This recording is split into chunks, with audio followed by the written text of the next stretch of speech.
Welcome to Sleepy Philosophy, where ancient wisdom meets modern rest.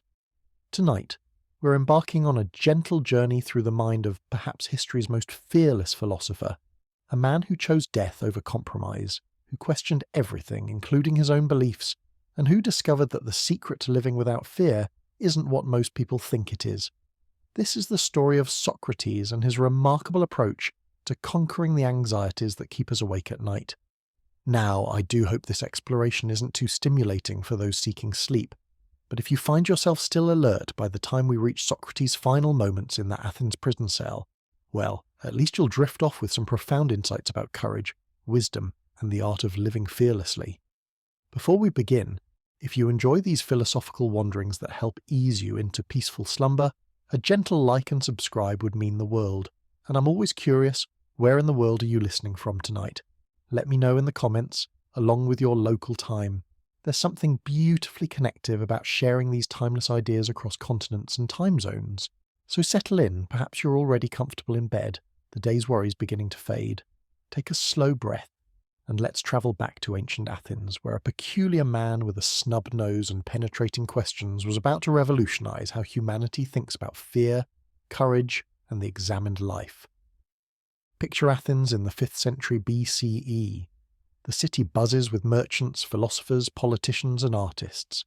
Marble temples gleam under the Mediterranean sun, and in the agora, the marketplace, crowds gather not just to buy olive oil and pottery, but to argue, debate, and explore ideas that would echo through millennia. Into this vibrant scene walks a man who looks nothing like our typical image of a great philosopher. Socrates was not handsome by Greek standards. Ancient sources describe him as having a snub nose, bulging eyes, and a stocky build. He wore simple clothes, often went barefoot, and seemed to own very little. Yet this unremarkable-looking man possessed something that made him magnetic, something that drew young aristocrats, curious citizens, and even his critics into conversation. What was it? It was his complete and utter fearlessness. Not the reckless bravado of a warrior, but something far more radical, the fearlessness that comes from truly knowing oneself. But here's what's fascinating: Socrates claimed to know nothing. This wasn't false modesty or a philosophical trick, though it certainly confused his contemporaries. When the oracle at Delphi proclaimed that no one was wiser than Socrates, he was genuinely puzzled, so he set out to test this claim by questioning everyone who was supposed to be wise: politicians, poets, craftsmen, religious leaders. What he discovered changed everything. Each person he questioned believed they possessed great knowledge, yet when Socrates gently probed their beliefs with his innocent seeming questions, their supposed wisdom crumbled. They couldn't define justice, couldn't explain courage, couldn't even adequately describe the very things they claimed to be experts in. But here's the crucial difference. When Socrates realized the limits of his own knowledge, he embraced that ignorance. When others faced the same realization, they became angry, embarrassed, defensive. This brings us to Socrates' first secret to fearless living, the courage to say, "I don't know." In our modern world, we're terrified of appearing ignorant. We fear being found out as imposters, worry about not having all the answers, anxiety about our competence keeps us awake at night. But Socrates discovered something liberating. Admitting ignorance isn't weakness. It's the beginning of wisdom. Think about your own fears for a moment. How many of them stem from pretending to know things you don't actually understand? The fear of being exposed, the anxiety of making the wrong decision, because you're operating on assumptions rather than knowledge, the stress of maintaining a facade of certainty in an uncertain world. Socrates showed us a different way. He lived with intellectual humility, and this humility became his strength. When you truly accept that you don't know everything, several remarkable things happen. First, you stop wasting energy on defensive posturing. Second, you become genuinely curious rather than judgmental. Third, you develop the courage to ask questions that others are afraid to voice. And fourth, you begin to see through the false certainties that cause so much human suffering. But Socrates took this even further. He believed that the unexamined life is not worth living. This wasn't just intellectual curiosity, it was a radical approach to existence itself. While most people sleepwalk through life following social conventions and inherited beliefs, Socrates insisted on questioning everything, including his own assumptions, desires, and fears. This examination wasn't a one-time event, but a daily practice, like a gentle archaeology of the soul.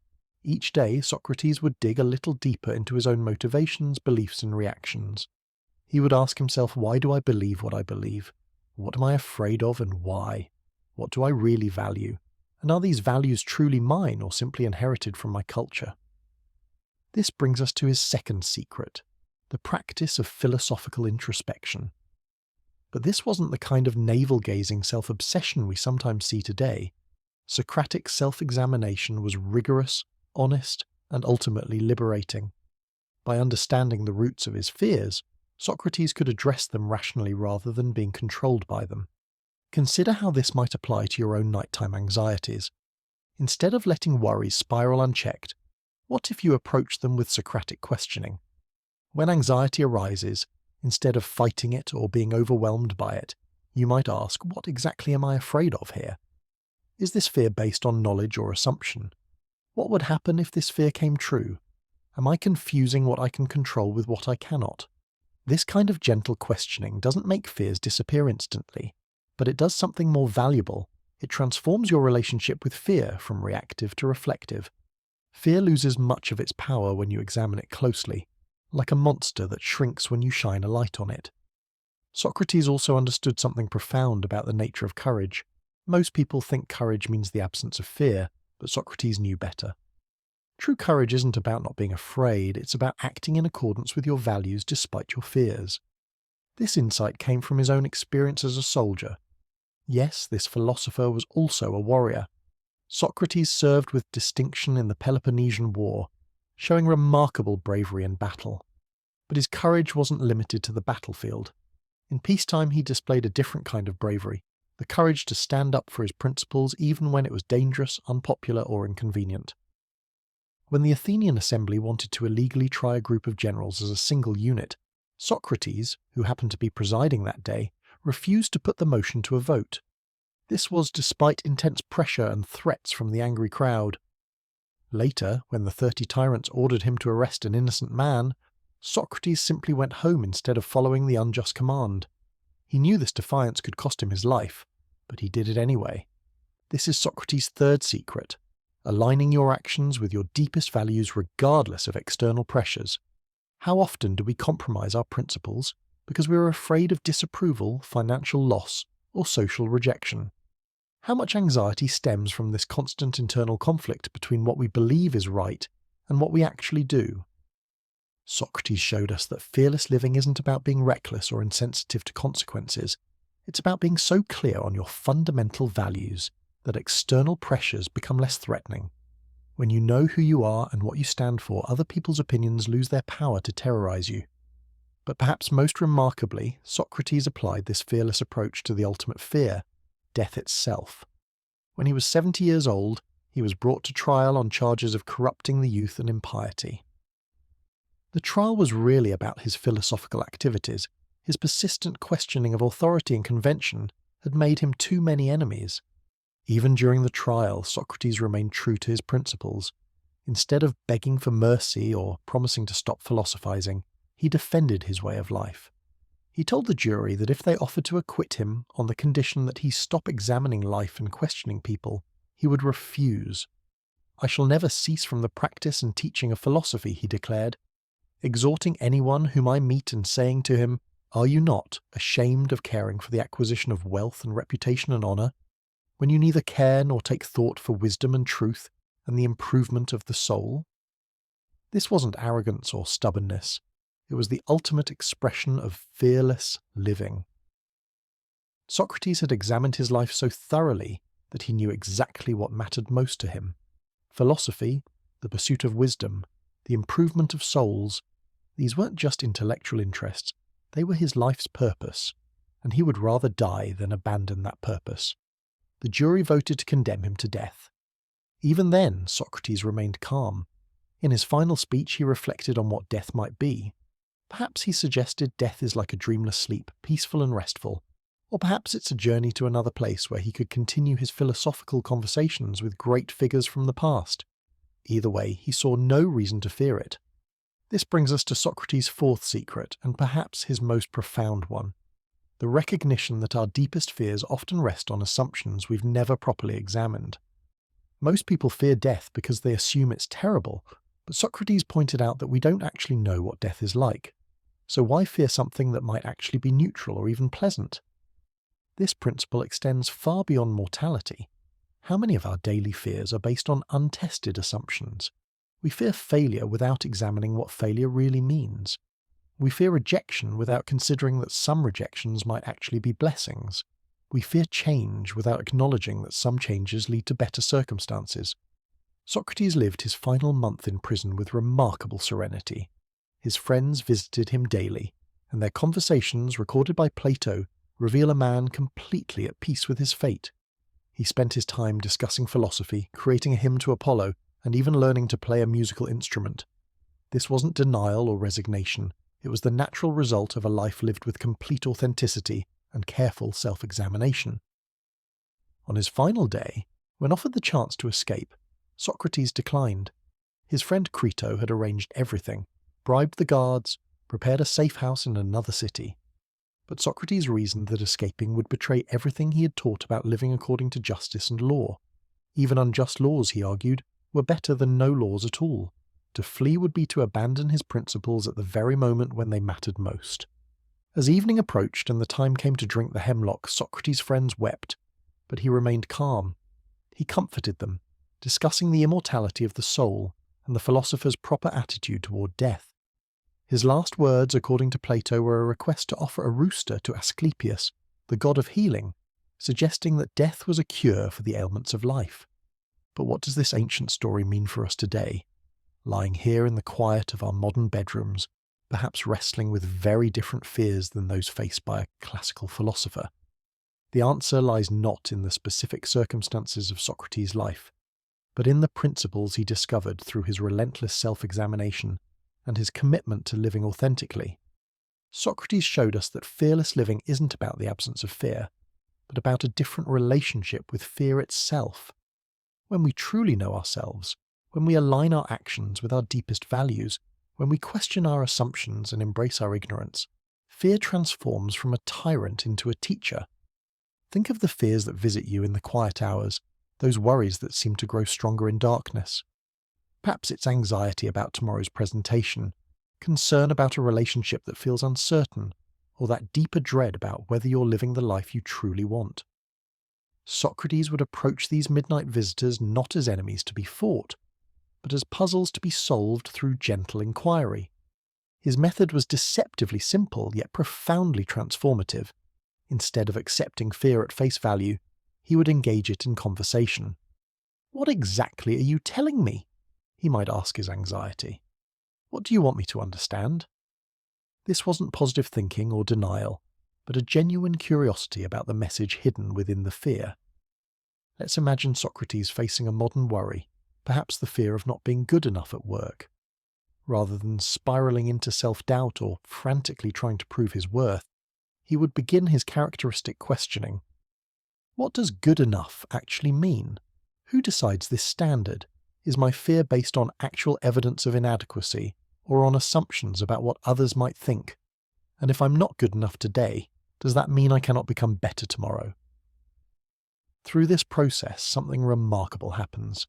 The fear doesn't necessarily disappear, but it loses its overwhelming quality. It becomes manageable, even useful.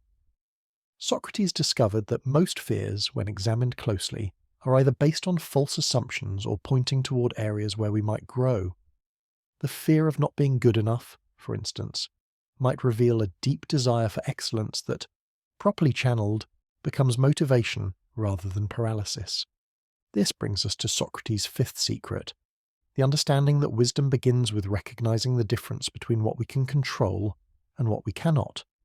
He lived in a world just as uncertain as ours, filled with political upheaval, war, and social change. Yet he maintained his equanimity by focusing entirely on what lay within his influence, his thoughts, his choices, his responses to circumstances.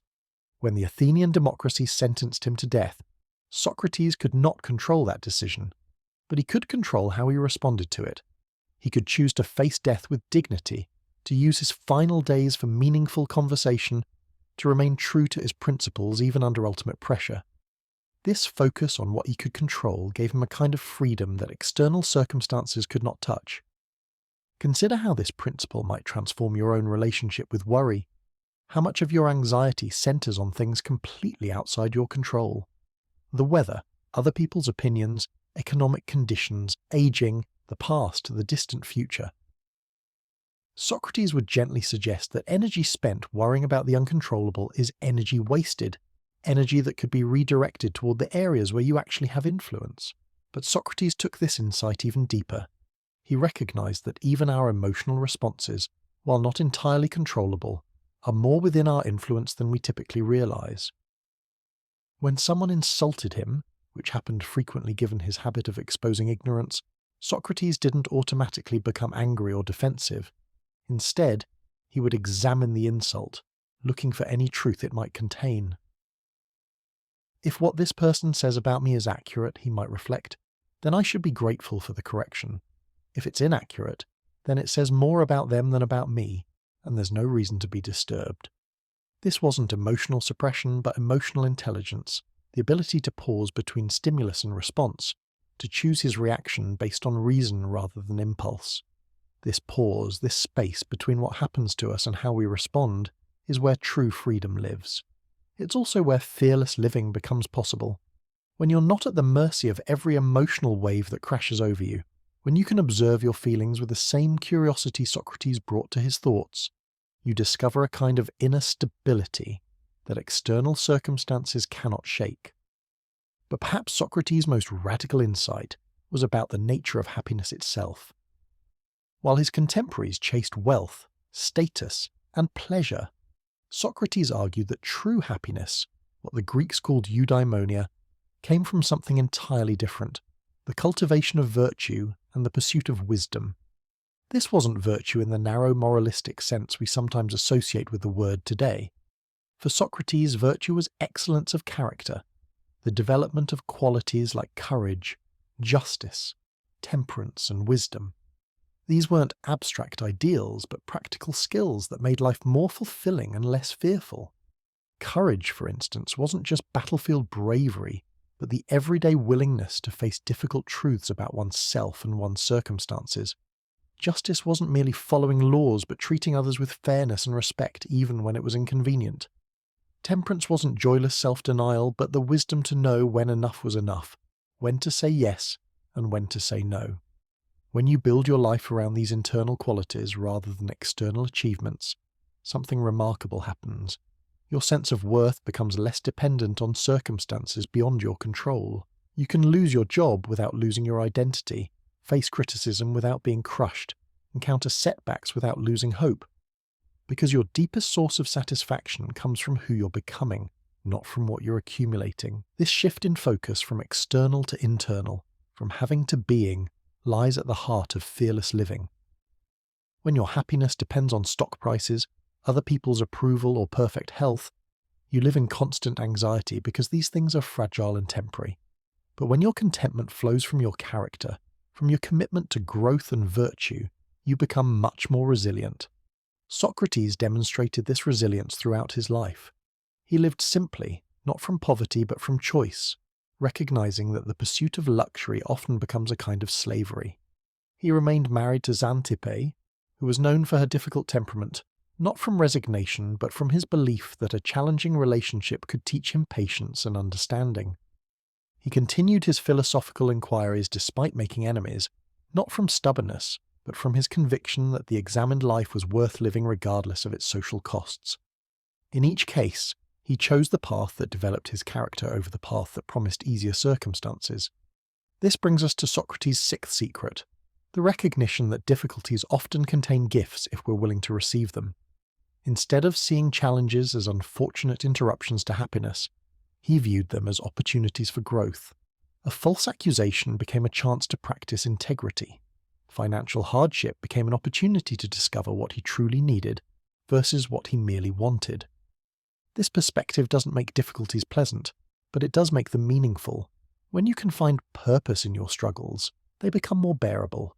When you can see challenges as teachers rather than enemies, You approach them with curiosity rather than resistance. Socrates also understood something crucial about the relationship between knowledge and courage. The more clearly you see reality, including its difficulties and uncertainties, the less power it has to frighten you. Ignorance breeds fear because we imagine threats that may not exist or may not be as dangerous as we assume. But knowledge, real knowledge, including knowledge of our own limitations, creates a foundation for brave action. When Socrates claimed to know nothing, he wasn't being modest. He was acknowledging the vast mystery of existence while simultaneously refusing to be paralyzed by that mystery. This brings us to a subtle but important distinction. Socrates wasn't advocating reckless action or pretending that dangers don't exist. He was suggesting that many of our fears are disproportionate to actual threats because they're based on incomplete information or faulty assumptions. When you examine your fears with the patience and rigor Socrates brought to all his inquiries, you often discover that they are either based on unlikely scenarios, focused on things you cannot control, or actually pointing toward growth opportunities disguised as problems. This examination doesn't eliminate appropriate caution, but it does eliminate unnecessary suffering. As we drift deeper into this exploration of Socratic wisdom, notice how these insights might be settling into your own consciousness. Perhaps you're already feeling a subtle shift in how you relate to your own fears and worries. This is the natural result of philosophical reflection, not dramatic transformation, but gentle evolution, like the way dawn gradually brightens the sky. Socrates believed that wisdom was not something you acquired once and kept forever, but something you had to actively pursue each day. The examined life wasn't a destination, but a way of traveling. Each morning brought new opportunities to question assumptions, to align actions with values, to choose courage over comfort. This daily practice of philosophical living becomes a form of spiritual exercise, strengthening the soul just as physical exercise strengthens the body. And like physical fitness, the benefits compound over time. Each small act of courage makes the next one easier. Each moment of self-examination increases self-knowledge. Each alignment of action with value builds character. The beauty of this approach is its accessibility. You don't need special training or expensive equipment to begin living more philosophically. You simply need the willingness to ask honest questions and the patience to sit with uncertainty while seeking answers. And perhaps this is where Socrates offers us his most practical gift, a method for transforming the very moments when fear typically has its strongest grip on us. Those late-night hours when worries seem to multiply in the darkness, when tomorrow's challenges loom larger than mountains, when the mind races through endless scenarios of potential disaster. Socrates would approach these midnight anxieties not as a warrior charging into battle, but as a gentle teacher sitting down with a confused student. He would begin with the most fundamental question, one so simple it often catches us off guard. What exactly am I afraid of? Not the general category of fear, but the specific, concrete concern that's stealing your peace. This precision matters because fear often gains power through vagueness. We say we're afraid of failure, but what specific failure? We worry about being rejected, but rejected by whom, and in what way? When Socrates pressed people to define their terms, they often discovered their fears were much less substantial than they had seemed in the shadows of generality. Take the common fear of not having enough money. Socrates might ask, enough for what exactly? Enough compared to whom? What would constitute enough? And how would you recognize it if you had it? Through this gentle interrogation, what seemed like a reasonable fear often revealed itself as an assumption based on unclear standards and endless comparisons. But Socrates went deeper still. He understood that behind most fears lies a story we tell ourselves about who we are and what we need to be happy.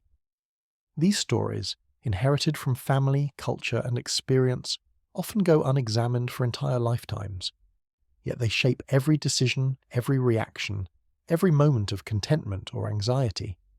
Consider the story that says you must be successful to be worthy of love. Socrates would approach this narrative with his characteristic curiosity. Who taught you this story? What evidence supports it? Have you ever known someone who was loved despite their failures? What would happen if this story turned out to be false? This isn't about positive thinking or self-deception, but about examining the foundations upon which we've built our sense of self. This brings us to Socrates' seventh secret, the recognition that many of our deepest fears are actually fears about our own stories, rather than fears about reality itself. We're not afraid of poverty so much as we're afraid of the story that says poor people are worthless. We're not afraid of aging so much as we're afraid of the narrative that says old people are irrelevant.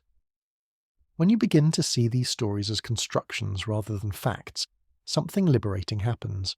You realize you have more choice in how you interpret your experiences than you previously imagined. The same event can be devastating or educational, depending on the story you use to make sense of it. Socrates lived this understanding daily. When people mocked his appearance, he didn't internalize a story about being unattractive and therefore unworthy. Instead, he seemed genuinely curious about why physical appearance mattered so much to others. When critics attacked his ideas, he didn't retreat into a narrative of persecution, but engaged more deeply with the questions they raised. This ability to hold his stories lightly, to remain curious about the narratives that others accepted without question, gave Socrates an unusual form of freedom. He could encounter criticism, setbacks, even death threats without being overwhelmed because he wasn't protecting a fragile story about himself that could be shattered by external events. But how do we develop this capacity for narrative flexibility in our own lives? Socrates suggests we begin with small moments of choice. When something doesn't go as planned, instead of immediately defaulting to frustration or self-criticism, we can pause and ask, what story am I telling myself about this situation? Are there other ways to interpret what just happened? Perhaps you didn't get the promotion you wanted. The automatic story might be, I'm not good enough, I'll never advance, my career is stalled. But Socrates would invite you to consider alternatives. Maybe this job wasn't the right fit. Maybe I need to develop different skills first. Maybe something better is coming. Maybe this is information about what I truly want, rather than evidence of what I lack. This isn't about choosing the most optimistic story, but about recognizing that you have choices in how you interpret events. And this recognition, this small space of freedom between what happens and what it means, is where fearless living begins to take root. Socrates also discovered something profound about the relationship between self-knowledge and courage. The more accurately you understand your own capabilities and limitations, the more appropriately you can calibrate your responses to challenges. False confidence based on self-deception leads to reckless actions, while excessive self-doubt based on harsh self-judgment leads to paralysis. But accurate self-assessment, the kind that comes from honest self-examination, creates a foundation for authentic courage. You know what you can handle because you've tested yourself. You know your weaknesses because you've acknowledged them. You know your strengths because you've developed them consciously. This self-knowledge also helps distinguish between fears that deserve attention and fears that deserve dismissal. If you know you have a tendency toward procrastination, your anxiety about an upcoming deadline might be pointing toward the need for better planning. But if you know you're generally well prepared, that same anxiety might be unnecessary mental noise that can be gently set aside. Socrates spent his entire adult life in this process of self-discovery, not as a form of narcissistic self-absorption, but as the foundation for ethical living. How can you act with integrity if you don't understand your own motivations? How can you choose courage over comfort if you haven't examined what you truly value? This brings us to his 8th secret, the understanding that fearless living requires an ongoing relationship with uncertainty. Most people try to eliminate uncertainty from their lives, seeking guarantees and assurances that don't actually exist. Socrates took the opposite approach, learning to be comfortable with not knowing how things would turn out. This comfort with uncertainty wasn't resignation or passivity. Socrates continued to make plans, form relationships, and pursue his philosophical work despite not knowing what the future held. But he held these activities lightly, remaining open to unexpected developments and changing circumstances. Think about how much energy you might spend trying to control outcomes that are largely beyond your influence.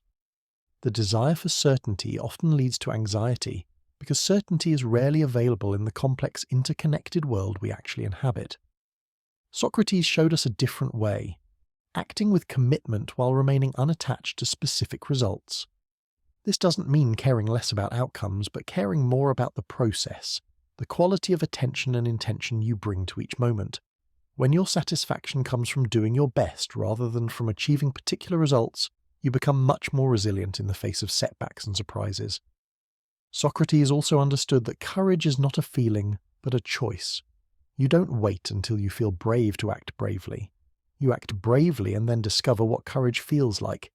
This insight transforms the whole relationship between emotion and action. Instead of being at the mercy of your feelings, you recognize that you can choose your actions independently of your emotional state. This is particularly relevant for nighttime worries.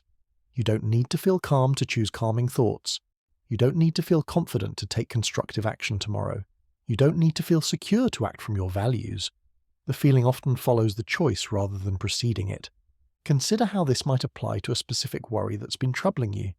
Perhaps it's concern about a difficult conversation you need to have, or anxiety about a new challenge at work, or fear about a health issue that requires attention. Socrates would suggest that you don't need to wait until the fear subsides to take appropriate action. You can acknowledge the fear while still choosing courage. This courage might be as simple as scheduling the doctor's appointment despite your anxiety, or preparing for the difficult conversation despite your nervousness, or researching the work challenge despite feeling overwhelmed. Each small act of courage weakens fear's grip and strengthens your capacity for brave action. But perhaps most remarkably, Socrates discovered that the practice of philosophy itself, this ongoing examination of life and questioning of assumptions, gradually transforms the practitioner. Not through force or willpower, but through the natural process of increased awareness and understanding.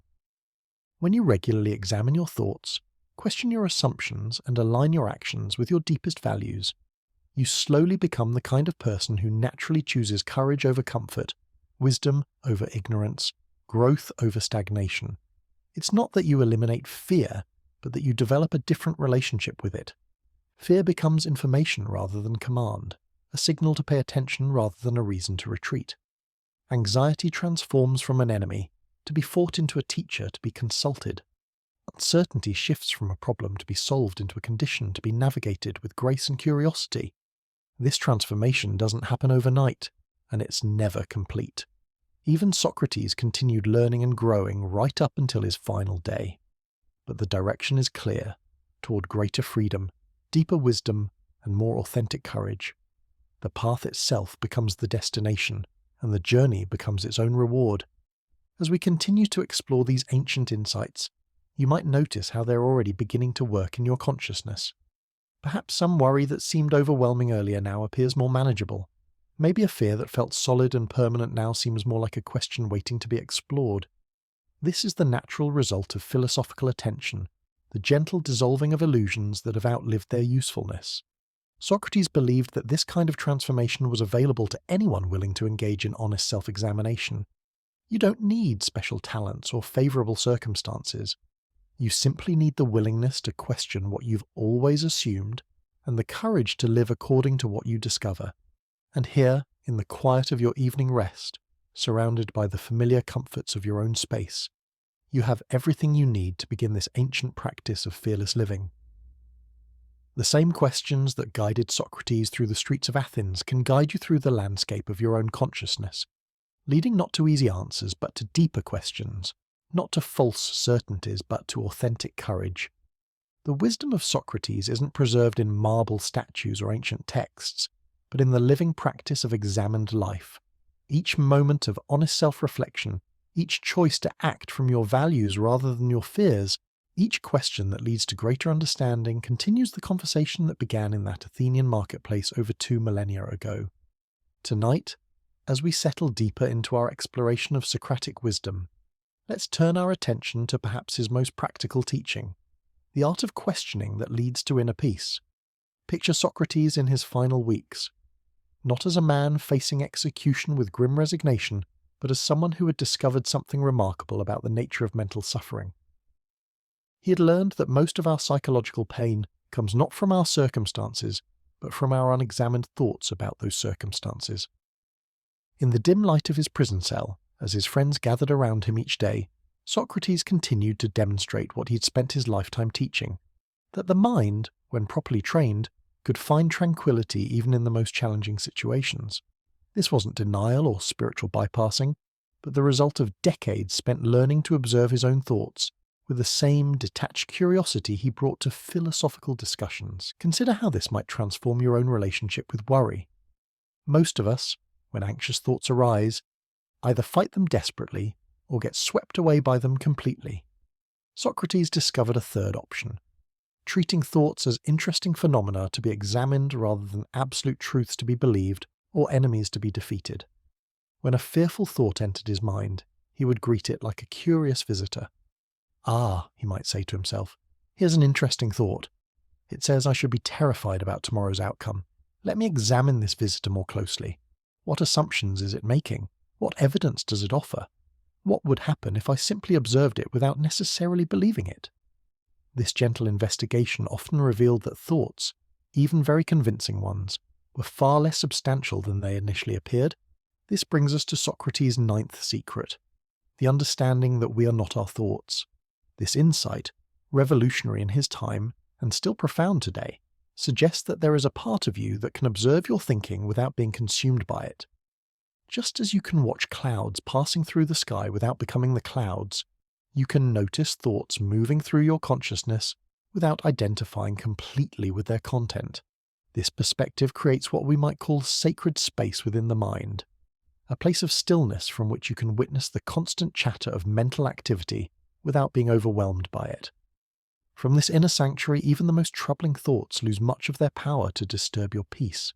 They become temporary visitors rather than permanent residents, weather patterns in the sky of consciousness rather than the sky itself. But Socrates took this insight even further.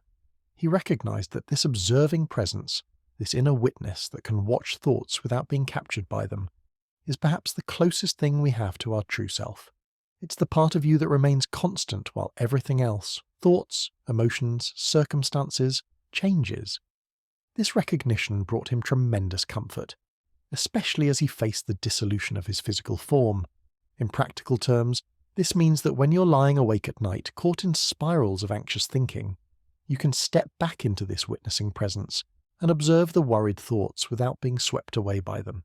You might notice, "Oh, my mind is creating scenarios about tomorrow's meeting. How interesting. It's trying to prepare me by imagining all the things that could go wrong." This shift from being lost in the thoughts to observing them creates immediate relief. Socrates also discovered that this inner observer naturally possesses qualities that our thinking mind often lacks: patience, compassion, and a kind of amused detachment from the drama of daily life. When you rest in this witnessing presence, you find yourself less reactive to provocations, less disturbed by setbacks, and less anxious about uncertainties. It's as if you found a place of refuge that's always available, regardless of external circumstances. This refuge isn't an escape from life, but a foundation for engaging with life more skillfully. When you're not constantly defending against threatening thoughts, or being overwhelmed by emotional reactions, you have more energy available for creative responses to actual challenges. You become more present, more responsive rather than reactive, more capable of choosing your actions consciously rather than being driven by unconscious patterns. But perhaps most remarkably, Socrates found that this inner stillness naturally gives rise to what he called divine madness, not mental illness, but a kind of inspired wisdom that emerges when the usual mental chatter quiets down. In these moments of inner silence, solutions to problems often appear spontaneously. Creative insights arise naturally, and a sense of connection with something larger than personal concerns becomes palpable. This is Socrates' 10th secret, the recognition that wisdom often emerges from emptiness rather than fullness, from not knowing rather than accumulating information. When you stop trying so hard to figure everything out with your thinking mind and instead rest in open awareness, a different kind of intelligence becomes available. This intelligence doesn't reason its way to conclusions, but intuits patterns and connections that linear thinking might miss. Many of your nighttime worries might dissolve if you could access this deeper intelligence rather than relying solely on the anxious calculations of the thinking mind. That worried mental voice that keeps you awake often operates from incomplete information and worst-case assumptions. But this deeper wisdom takes a broader view, seeing patterns and possibilities that worry cannot perceive. Socrates cultivated this receptive state through what he called learned ignorance, maintaining a mind so open and curious that new insights could enter freely. He noticed that people who were convinced they already knew everything were closed to learning, while those who remained genuinely uncertain stayed available for fresh understanding. This openness, became his greatest teacher. Think about your own relationship with not knowing. Most of us find uncertainty uncomfortable and rush to fill it with theories, explanations, or plans. But Socrates suggests that these gaps in our knowledge are actually doorways through which wisdom can enter. When you can rest comfortably in not knowing, without immediately reaching for familiar answers, something new becomes possible. This doesn't mean abandoning rational thinking or practical planning, but holding these activities more lightly, remaining open to insights that might reshape your understanding. Perhaps that career decision you've been agonizing over will become clear when you stop forcing a solution and allow deeper wisdom to emerge. Maybe that relationship challenge will resolve itself when you quit analyzing it to death and trust a more intuitive response. Socrates also understood that this deeper intelligence expresses itself through what he called the inner voice or daimonion, a subtle guidance system that seemed to know things his conscious mind could not.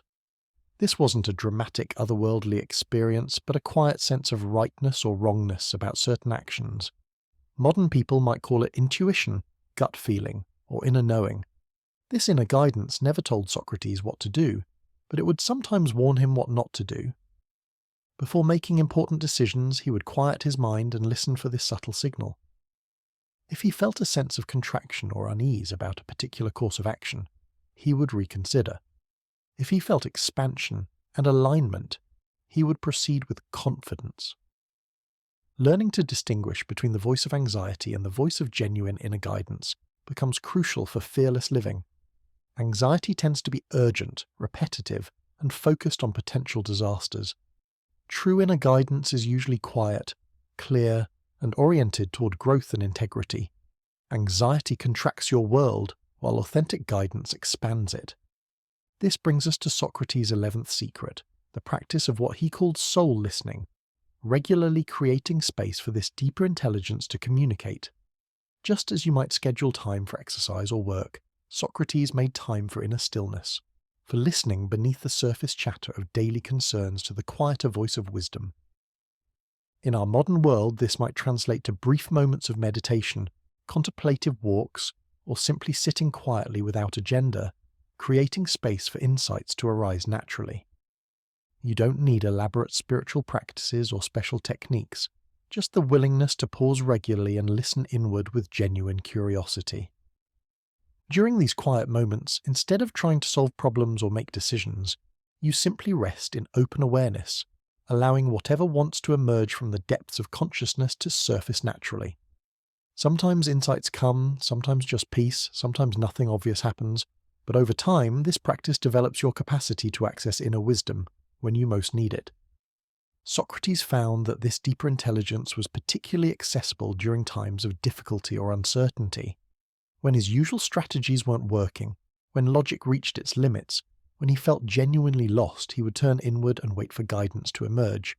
Often solutions would arise that his thinking mind never could have generated, approaches that were both creative and practical. Consider how this might apply to your own challenges. Perhaps instead of staying awake all night trying to think your way through problems, you could experiment with Socratic soul listening.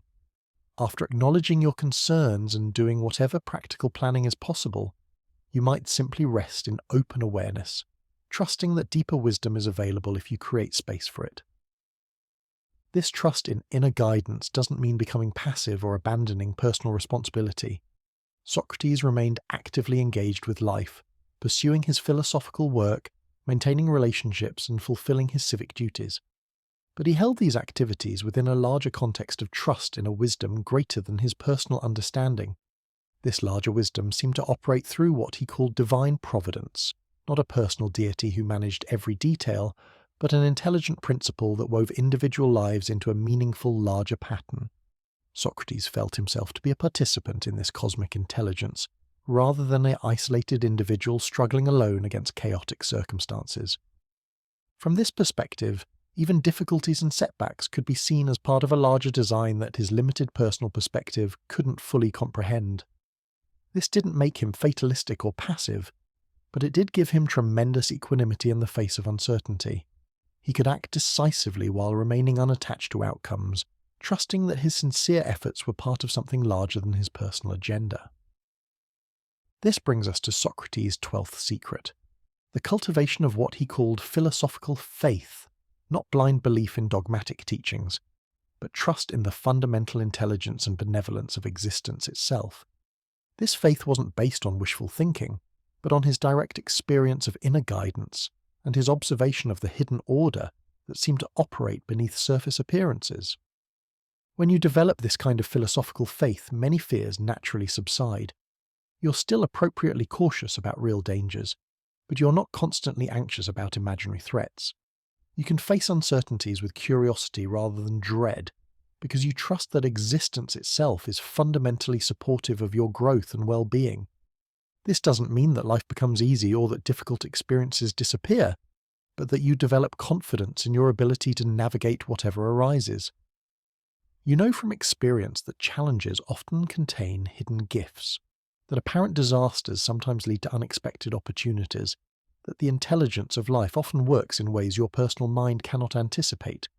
Socrates lived this faith daily, even during his trial and imprisonment. He trusted that whatever happened was somehow appropriate to his soul's development, even if his personality preferences would have chosen differently. This wasn't resignation, but a kind of active surrender, participating fully while remaining unattached to specific outcomes. As we draw deeper into these ancient insights, you might notice a subtle shift in your own consciousness, a softening of the grip that fears and worries typically maintain over your attention. This is the natural result of philosophical contemplation, not dramatic transformation but gentle evolution, like ice slowly melting in warm water. The beauty of Socratic wisdom is that it doesn't require you to believe anything that contradicts your experience. Instead, it invites you to examine your experience more carefully, to question assumptions you might never have noticed, to discover resources within yourself that you didn't know existed. Each insight builds naturally on the previous one, creating a foundation for increasingly fearless living. Tonight, as sleep begins to call more insistently, let these ideas settle gently into your consciousness, like seeds planted in fertile soil. You don't need to grasp them tightly, or try to remember every detail. Allow them to work naturally in the deeper regions of awareness, trusting that whatever is most relevant for your current circumstances will remain available when needed. The conversation Socrates began in ancient Athens continues in your own heart and mind, in your willingness to question inherited beliefs, in your courage to live according to your deepest values, in your trust that existence itself supports your growth toward greater wisdom and freedom. His voice echoes not in marble statues or academic texts, but in every moment of honest self-reflection, every choice of courage over comfort, every recognition that you are more than your fears. As your breathing naturally deepens and your body settles more completely into rest, remember that this capacity for philosophical inquiry, this to observe your own thoughts with compassionate curiosity, this access to inner wisdom, remains available to you always.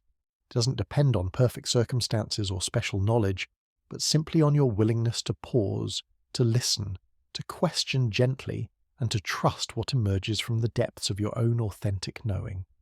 The fearless life Socrates embodied isn't reserved for ancient philosophers or special individuals, but represents the natural flowering of human consciousness when freed from the tyranny of unexamined thoughts and unconscious reactions. Each small step toward greater self-awareness, each moment of choosing curiosity over judgment, each recognition of the difference between thoughts and reality, moves you closer to this natural state of inner freedom. And perhaps most beautifully, this journey toward fearlessness doesn't require you to become someone different than who you already are, but to discover more fully who you have always been beneath the layers of conditioning and assumption. Socrates' greatest secret may be this, that the courage, wisdom, and peace you seek are not distant goals to be achieved, but present realities to be uncovered, like a sculpture that exists complete within the marble, waiting only for the unnecessary material to be gently removed. In the gentle hours before dawn touched the marble columns of Athens, when the city lay quiet beneath a canopy of stars, Socrates would often find himself in a state of profound wakefulness. Not the restless alertness of anxiety, but the serene awareness that comes from having made peace with the mystery of existence itself. This wasn't the drowsiness that precedes sleep, but something far more remarkable, a conscious dwelling in the space between knowing and not knowing, between certainty and wonder. This brings us to what might be Socrates' most subtle yet transformative secret, his understanding that true rest comes not from the absence of activity, but from the presence of acceptance. While others tossed and turned, wrestling with their thoughts like wrestlers locked in eternal combat, Socrates had learned to rest within whatever was present, whether that was clarity or confusion, certainty or doubt, peace or even the approach of death itself. Picture him in those final weeks, sitting quietly in his prison cell as moonlight filtered through the small window. His friends expected to find him distraught, perhaps raging against injustice, or consumed with regret. Instead, they discovered a man more at peace than he had ever been, not because his circumstances were pleasant, but because he had finally learned to stop fighting with reality itself. This wasn't passive resignation or defeated acceptance, but what he called philosophical surrender, the recognition that resistance to what cannot be changed only multiplies suffering. When you stop arguing with circumstances beyond your control, an enormous amount of energy becomes available for responding wisely to what actually is, rather than being consumed by what should be or might have been. Consider how much of your own mental energy might be tied up in this kind of futile resistance. How often do you lie awake rehearsing conversations that have already happened, trying to mentally rearrange outcomes that are already fixed, or struggling against realities that exist independently of your preferences? Socrates discovered that this internal wrestling match was not only exhausting, but completely unnecessary. He developed what we might call the practice of philosophical yes, not agreement with everything that happened, but a fundamental acceptance of the basic fact that what has happened has happened. This simple recognition, obvious as it sounds, proved to be profoundly liberating. When you stop fighting with the past, you have much more energy available for engaging skillfully with the present. But Socrates took this insight even deeper. He recognized that this same principle applied to his own thoughts and emotions.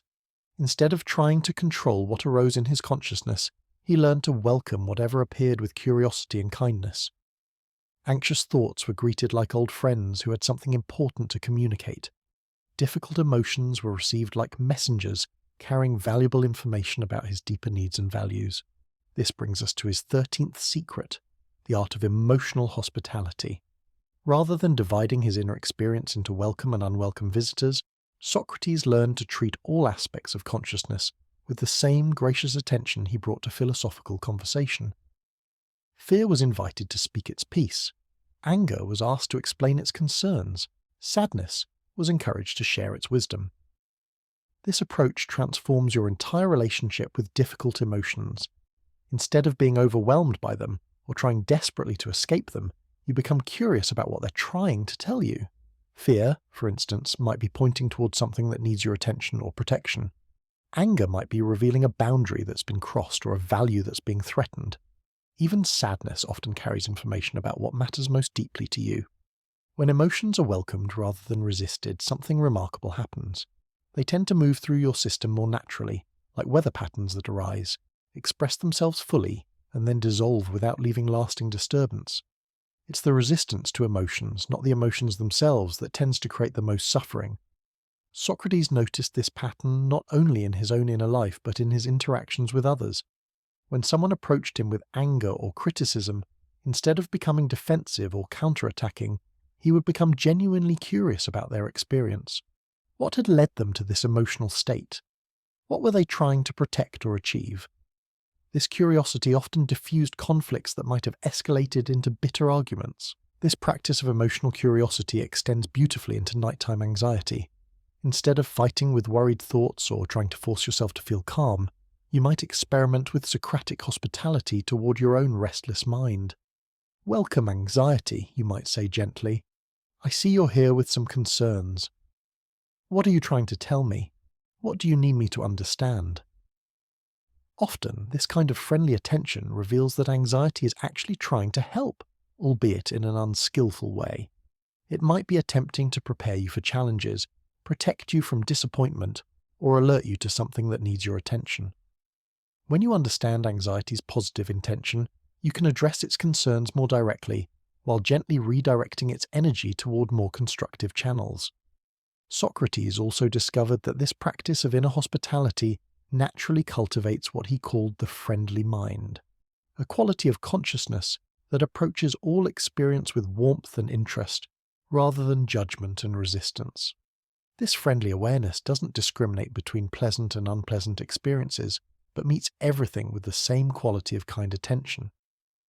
From this perspective, even your most troubling thoughts become workable. That voice in your head that says you're not good enough becomes an interesting psychological phenomenon to investigate rather than an absolute truth to believe or fight against. Those middle-of-the-night catastrophic scenarios become creative exercises of an overactive imagination rather than accurate predictions of future disaster.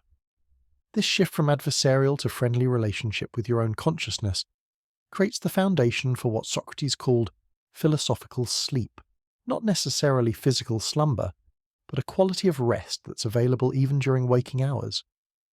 This rest comes from no longer being at war with yourself, no longer dividing your experience into acceptable and unacceptable categories, no longer exhausting yourself through internal conflict. Think about how much energy you might currently spend in self-criticism, self-doubt, or internal arguments about whether you should feel what you're feeling or think what you're thinking. Socrates suggests that all of this energy could be redirected toward more creative and fulfilling activities if you simply stopped fighting with the natural movements of consciousness. This brings us to his 14th secret, the recognition that peace is not a state to be achieved, but your natural condition when internal conflict ceases. You don't have to create peace, manufacture calm, or generate serenity. These qualities emerge spontaneously when you stop disturbing them with resistance and judgment. It's like a pond that becomes clear when you stop stirring up the sediment. The clarity was always there, waiting beneath the surface turbulence. Similarly, the peace you seek is already present within you, temporarily obscured by the constant agitation of fighting with what is. Socrates lived this understanding so completely that even his enemies remarked on his unusual equanimity. In the midst of heated debates, personal attacks, or threatening situations, he maintained a quality of inner stillness that others found both attractive and mysterious. This wasn't because he was naturally calm by temperament, but because he had learned to stop adding unnecessary drama to whatever was occurring. When someone insulted him, he didn't create additional suffering by taking the insult personally, rehearsing comebacks, or plotting revenge. The insult occurred, he noted it with interest, and then his attention moved on to whatever was next. This wasn't suppression or denial, but a kind of emotional efficiency, dealing with what was actually happening without creating elaborate stories about what it meant. This practice of not adding unnecessary stories to raw experience proves remarkably liberating. Most suffering comes not from events themselves, but from the interpretations and elaborations we weave around them. The basic fact that someone spoke harshly to you might be mildly unpleasant, but the story that this means they don't respect you, that you must defend yourself, that this reflects your inadequacy, creates exponentially more disturbance than the original event. Socrates learned to distinguish between primary experience and secondary elaboration, between what actually happened and what his mind wanted to make it mean. This discrimination allowed him to respond to situations based on their actual characteristics, rather than being swept away by interpretive narratives that might be completely inaccurate. Consider how this might apply to your own nighttime worries. Perhaps you're concerned about a conversation you need to have tomorrow. The primary experience might be a simple preference that the conversation go well, but your mind might elaborate this into an entire dramatic scenario involving rejection, humiliation, and long-term consequences for your relationships and self-worth. Socrates would approach this situation by gently separating the basic preference from the elaborate story. "I notice I'd like tomorrow's conversation to go smoothly," he might observe, "and I notice my mind is creating detailed scenarios about everything that could go wrong. How interesting. I wonder if any of these scenarios are actually likely, or if they're just creative fiction designed to help me prepare." This kind of gentle discrimination doesn't eliminate all concern about future events, but it prevents you from suffering unnecessarily over imaginary problems that exist only in your mental projections. You can still prepare thoughtfully for important conversations without tormenting yourself with unlikely disaster scenarios. But perhaps most beautifully, Socrates discovered that when you stop fighting with your own consciousness, a natural intimacy with life emerges. When you're no longer defending against experience, No longer trying to control what arises in awareness, you become more available for genuine contact with the present moment. Colours seem more vivid, sounds more distinct. Even simple sensations like breathing become sources of quiet satisfaction. This intimacy with immediate experience was, for Socrates, the foundation of both wisdom and joy. When you're fully present with what's actually occurring, rather than lost in mental commentary about it, life reveals depths of richness and meaning that are invisible to the distracted mind. Even mundane activities become occasions for wonder when met with complete attention. In his final days, Socrates demonstrated this quality of presence remarkably. While his friends mourned his approaching death, he seemed genuinely fascinated by the process of dying itself. What would it feel like? What might come next? He approached his own mortality with the same curiosity he had brought to every other aspect of existence, treating it as the ultimate philosophical investigation. This brings us to his 15th secret, the understanding that every experience, even apparently negative ones, contains gifts when met with open awareness. Death itself, the ultimate fear for most people, became for Socrates a source of wonder and even anticipation. If consciousness survived bodily death, he reasoned, he would have the opportunity to continue his philosophical conversations with great souls from the past. If consciousness simply ended, it would be like peaceful sleep without dreams, which didn't seem terrible at all. This reframing of even the most feared experiences reveals the extraordinary power of perspective. The same event can be devastating or liberating depending on how you choose to meet it. Socrates chose to meet everything, including his own death, with curiosity, acceptance, and even gratitude for the opportunity to participate in the great mystery of existence. As we continue deeper into these ancient insights, you might notice how they're naturally settling into your own awareness, not as foreign concepts to be memorized, but as recognitions of truths you've always known but perhaps forgotten. This is the nature of authentic wisdom.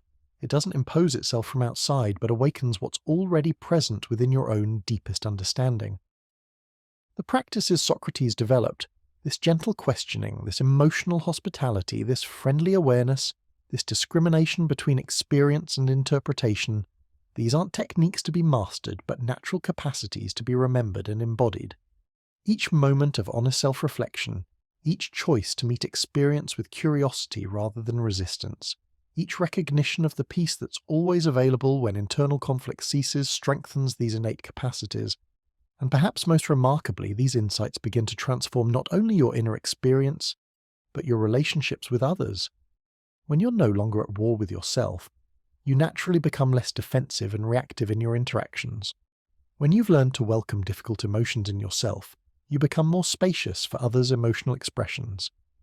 When you've discovered the peace beneath your own mental turbulence, you can remain calm in situations that might have previously triggered anxiety or anger. Socrates found that his own inner work naturally overflowed into service to others. The same qualities of patient inquiry, compassionate curiosity, and fearless honesty that transformed his relationship with himself became gifts he could offer to anyone willing to engage in authentic conversation. His life became a demonstration that individual awakening and social contribution are not separate activities, but different expressions of the same underlying commitment to truth and love. This integration of personal growth and service to others provides a beautiful framework for living fearlessly in the modern world. When your own house is in order, when you've made peace with your own consciousness, you have tremendous energy and clarity available for contributing to your community, your family, and the larger world. Fear-based living tends to be self-absorbed, but fearless living naturally expresses itself in generosity and care for others. Tonight, as these ideas continue to settle into the deeper layers of your awareness, notice how even your breathing seems to slow and deepen naturally. This isn't forcing relaxation, but allowing the peace that emerges when resistance ceases. Your body knows how to rest when your mind stops fighting with itself. Your heart knows how to open when fear no longer guards the entrance. Your spirit knows how to soar when it's no longer weighed down by unnecessary stories and judgments. The fearless life that Socrates embodied doesn't require you to become someone extraordinary or achieve some special spiritual state. It simply asks you to remember who you truly are beneath all the conditioning and assumptions, to recognize the awareness that's always been present, to trust the wisdom that's always been available, and to live from this recognition with increasing consistency and courage. As sleep begins to call more softly now, let yourself rest in the recognition that this capacity for philosophical living, this ability to meet life with curiosity and courage, this access to inner peace and wisdom, is not something you need to acquire or achieve. It's already here, waiting to be uncovered, like a clear spring that flows beneath the surface of even the most turbulent landscape. The ancient conversation that began in the marketplaces of Athens continues in your own willingness to examine life honestly, to question inherited beliefs gently, to welcome all experience with kindness, and to live from your deepest values regardless of external circumstances. Each moment of conscious choice, each recognition of the space between stimulus and response, each discovery of peace within apparent chaos, carries forward the timeless human journey toward greater freedom, wisdom, and love. And as your consciousness naturally settles into the deeper rhythms of rest, remember that this journey toward fearless living doesn't end with sleep, but continues even in dreams, even in the unconscious processing that occurs during the night hours. Trust that these insights will continue working in the depths of awareness, integrating with your own experience, flowering in ways that support your unique path toward greater authenticity and courage. The secrets of fearless living that Socrates discovered are not ancient relics to be admired from a distance, but living principles that remain as relevant and transformative today as they were 25 centuries ago. They work not through force or effort, but through the gentle, persistent application of awareness, curiosity and compassion to the raw material of your own experience. Sleep well, knowing that each dawn offers new opportunities to practice these timeless arts of conscious living. Each challenge becomes a chance to choose courage over comfort, each moment of uncertainty an invitation to rest in the space of not knowing where all wisdom is born. The fearless life awaits not as a distant goal, but as a present possibility, available in this very moment, in this very breath, in this very choice to meet whatever arises with an open heart and a curious mind. In those quiet hours before dawn, when the world held its breath between night and day, Socrates would sometimes speak of what he called the art of inner archaeology.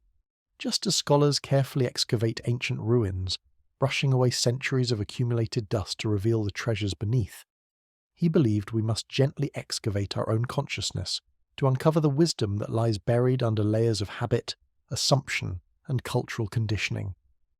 This archaeological work, he insisted, was not about adding something new to yourself, but about removing what was false to reveal what had always been true. Think of a master sculptor who doesn't create beauty, but simply chips away the unnecessary marble to free the perfect form that was always waiting within the stone. Your fearless nature, Socrates suggested, is like that hidden sculpture, waiting patiently to be revealed. But this inner excavation requires tremendous gentleness. Just as rough handling might damage a delicate artifact, harsh self-judgment or forced introspection can drive your authentic self deeper underground. Socrates developed what he called the tender eye, a way of looking at his own thoughts, emotions, and reactions, with the same careful attention an archaeologist brings to precious discoveries. Picture yourself applying this tender eye to your own inner landscape. When self-doubt arises, instead of immediately believing it or fighting against it, you might observe it with gentle curiosity. How interesting, you might say to yourself. Here's a thought that says I'm not capable of handling tomorrow's challenges. I wonder where this thought learned to speak. What experiences taught it this particular story about my limitations? This kind of archaeological attention often reveals that many of our most convincing fears are actually ancient voices, inherited from parents, teachers, or cultural messages we absorbed long ago. That inner critic that keeps you awake at night might be speaking in your third-grade teacher's voice, or echoing your father's anxieties about financial security, or repeating cultural messages about success and failure that you never consciously chose to believe. Socrates discovered that when you trace these voices back to their origins, they often lose their authority over you. The thought that seemed so obviously true reveals itself to be simply one possibility among many, a perspective you inherited rather than a fact you discovered. This recognition creates space for choice where previously there seemed to be only compulsion. This brings us to his 16th secret, the practice of genealogical thinking, tracing your beliefs and fears back to their sources rather than accepting them as accurate reflections of reality.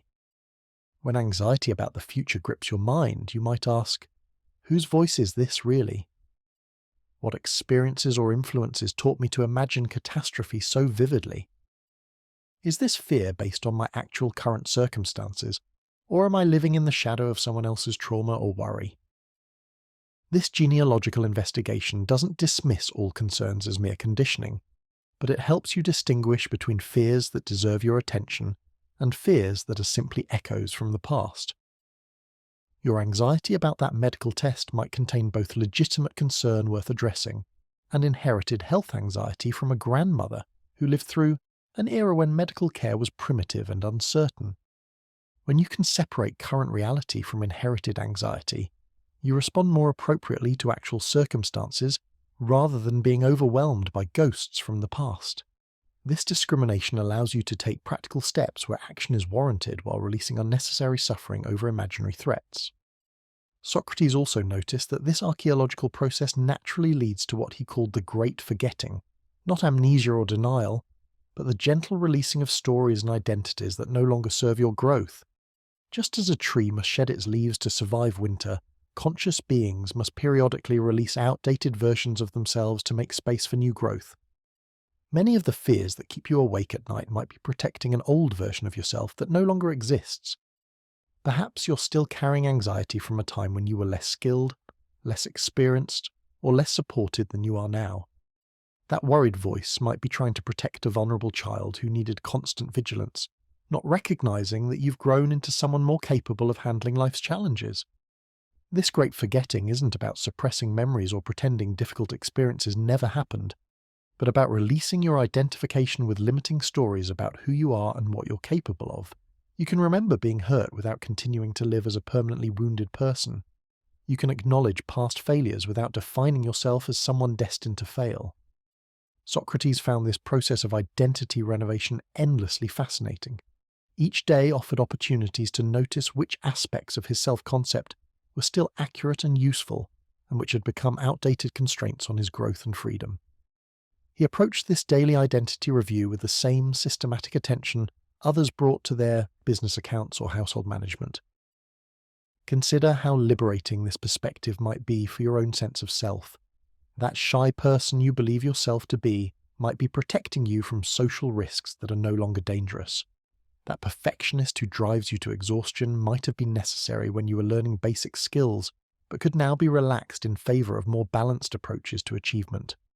When you realize that your identity is more fluid than you previously imagined, that you can consciously participate in your own becoming, rather than being trapped by who you used to be, a tremendous sense of freedom emerges.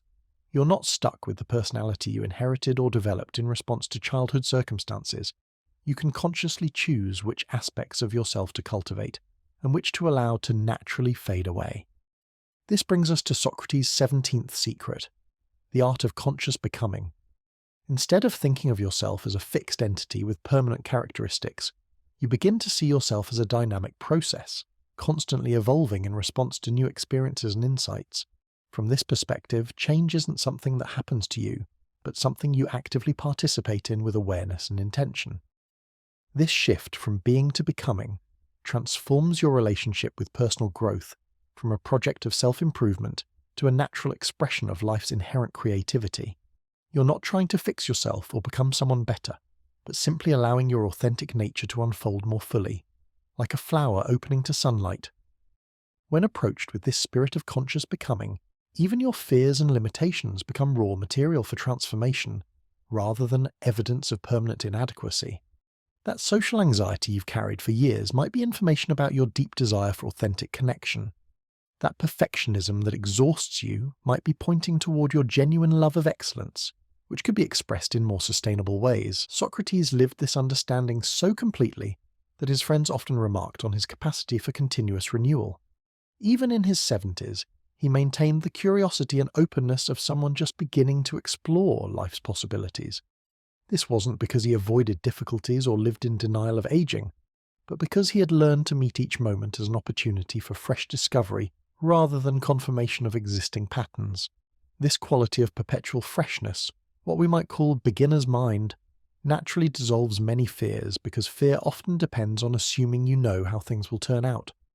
When you approach situations with genuine openness to whatever might unfold, rather than anxiety about specific outcomes, you become available for possibilities that your worried mind never could have imagined. Think about how this might transform your approach to that challenging situation you've been dreading. Instead of rehearsing all the ways it might go wrong, what if you approached it with genuine curiosity about what you might learn or how you might grow through the experience? This doesn't mean being naive about potential difficulties, but holding even challenging circumstances as opportunities for discovery rather than threats to be survived. Socrates also discovered that this attitude of conscious becoming naturally leads to what he called philosophical optimism, not blind faith that everything will work out perfectly, but trust that you can learn and grow from whatever occurs. This optimism isn't based on controlling outcomes, but on confidence in your capacity to meet whatever arises with awareness, creativity, and grace. This philosophical optimism proves remarkably practical for dealing with nighttime anxiety. Instead of lying awake trying to ensure that tomorrow will unfold according to your preferences, you can rest in the knowledge that you'll meet whatever comes with greater wisdom and skill than you currently possess. Each challenge becomes a teacher, each setback an opportunity for discovering resources you didn't know you had. But perhaps most beautifully, Socrates found that this process of conscious becoming naturally leads to what he called the great intimacy, a profound connection with life itself that transcends personal concerns and preferences. When you stop trying to control your experience and instead participate consciously in its unfolding, you begin to feel yourself as part of something much larger than your individual story. This intimacy with existence doesn't require special spiritual experiences or mystical insights, though it may include them. It emerges naturally when you stop fighting with reality and begin dancing with it, when you cease demanding that life conform to your expectations and start discovering what it's actually offering. From this place of intimate participation in the mystery of existence, many fears simply evaporate, not because you've solved all your problems or eliminated all risks, but because you've discovered your fundamental connectedness to the intelligence that orchestrates the entire cosmic dance. You're not alone in a hostile universe, struggling to survive through your own efforts, but a unique expression of life itself, supported by the same creative force that grows flowers, orbits planets, and beats your heart without any conscious effort on your part. This recognition doesn't make you passive or fatalistic, but it does relieve you of the exhausting burden of trying to manage everything through personal will and effort. You continue to make plans, take action, and respond to circumstances, but from a place of cooperation with life rather than opposition to it. Socrates experienced this great intimacy most profoundly during his final weeks. As his execution date approached, instead of becoming more isolated and afraid, he seemed to feel more connected to the larger patterns of existence. He spoke of death not as a personal tragedy, but as his participation in the natural cycles that govern all of life, no different from leaves falling in autumn or stars eventually burning out. This cosmic perspective didn't diminish his humanity or make him indifferent to his friend's grief, but it did allow him to meet his own mortality with equanimity and even curiosity. He was genuinely interested to discover what lay beyond the threshold of physical death, approaching it as the ultimate philosophical investigation. As we settle even deeper into these ancient insights, you might notice how naturally they invite a kind of existential relaxation, a letting go of the constant effort to control and manage your experience. This isn't laziness or irresponsibility, but a recognition that much of what we call personal effort is actually interference with natural processes that know how to unfold without our micromanagement. Your body knows how to heal without your conscious direction. Your mind knows how to solve problems when you stop forcing solutions. Your heart knows how to love when fear stops guarding its expression. Socrates discovered that wisdom often involves getting out of your own way, creating space for these natural intelligences to operate freely. This getting out of your own way might be the most practical skill for dealing with insomnia and nighttime anxiety. Instead of trying to force yourself to sleep or battling with worried thoughts, you simply create conditions that support rest and then trust your body's natural wisdom to do what it knows how to do. Similarly, instead of trying to eliminate all uncertainty from your future, you can create reasonable preparations and then trust your ability to respond creatively to whatever actually unfolds. This trust isn't based on naive optimism, but on evidence from your own life experience that you've successfully navigated every challenge you've encountered so far, even if not always in the ways you originally planned. As your breathing continues to naturally deepen and your body settles more completely into rest, let these insights continue their gentle work in the depths of awareness. The archaeological process Socrates described doesn't require constant conscious effort, but continues naturally as you sleep, dreams often serving as a kind of unconscious excavation of buried wisdom and outdated patterns. Trust that this conversation with ancient wisdom will continue in whatever form is most supportive for your unique journey toward greater freedom and authenticity. The same intelligence that guided Socrates through the streets of Athens continues to operate in your own consciousness, available whenever you create space for its quiet voice to be heard above the noise of daily concerns. The fearless life that Socrates embodied isn't a destination to be reached, but a way of travelling, a quality of attention and intention that you can bring to whatever circumstances arise. Each moment offers fresh opportunities to practice this ancient art of conscious living, to choose curiosity over judgment, courage over comfort, growth over stagnation. And perhaps most remarkably, these opportunities for fearless living are most abundant precisely in those moments when fear seems strongest, when uncertainty feels most threatening, when the familiar supports of routine and predictability are stripped away. It's in these threshold moments that you discover what you're truly made of, not in terms of personal strength or willpower, but in terms of your capacity to remain open, aware, and responsive when everything else seems to be shifting. Socrates faced his ultimate threshold with such grace and curiosity that his example continues to inspire people 25 centuries later, not because he was superhuman or specially gifted, but because he had spent a lifetime practicing the arts of conscious attention, philosophical inquiry, and trust in the deeper intelligence of existence itself. These same arts are available to you, not as techniques to be mastered, but as natural capacities to be remembered and embodied. Each gentle question you ask yourself, each moment of curious observation of your own thoughts and reactions, each choice to respond rather than react, strengthens these ancient capacities that are your birthright as a conscious being. Tonight, as these ideas continue to weave themselves into the fabric of your awareness, rest in the knowledge that the conversation between ancient wisdom and contemporary life continues in your own heart and mind. The questions Socrates asked in the marketplaces of Athens echo in your own willingness to examine your beliefs and assumptions.